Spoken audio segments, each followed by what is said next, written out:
सूचना अधिकार तथ्य न देवारु आठगड़ एनएससी को कारण दर्शाओ नोटिस। विगत 6 तारिख रे सूचना कमिशन रे हाजर हेबे प्रथम आपलटी अथॉरिटी।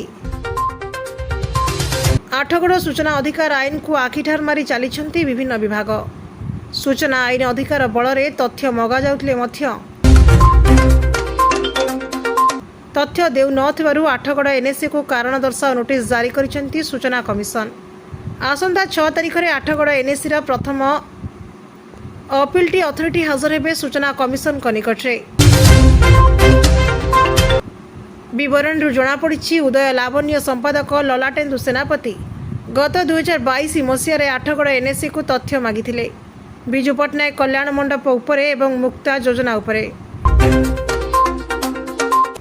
सूचना अधिकार आईन बल रे एनएससी पीआईओ तथ्य देई न पारिबा जोगु परवर्ती समय प्रथम आपलटी अथॉरिटी को तथ्य मगा जाइतला 9/3/2023 रे।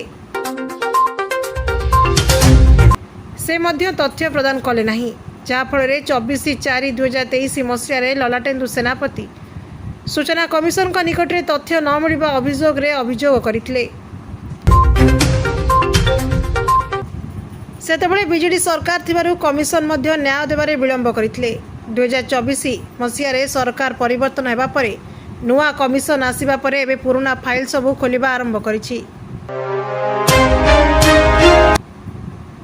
जनवरी मासरे सूचना कमिशन का निकट रू चिठी पाइबा परे फेब्रुआरी 9 रे अभियोग करी लालटेन्दु सेनापति सूचना कमिशन का निकट रे हाजर होई निज पक्ष रखिथिले एवं आठगड़ एनएससी पीआईओ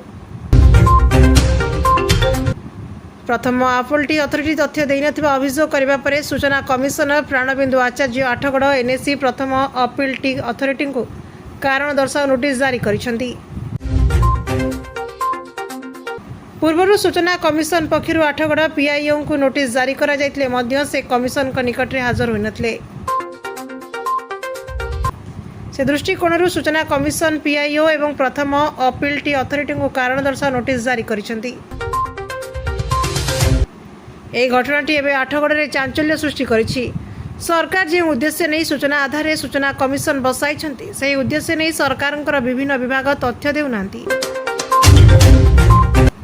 तथ्य देउनांती सेमानक उपरे अर्थदंड करथिले सूचना अधिकार आईन कर्मी माने सब तथ्य पाइबारु वंचित हेउचंती।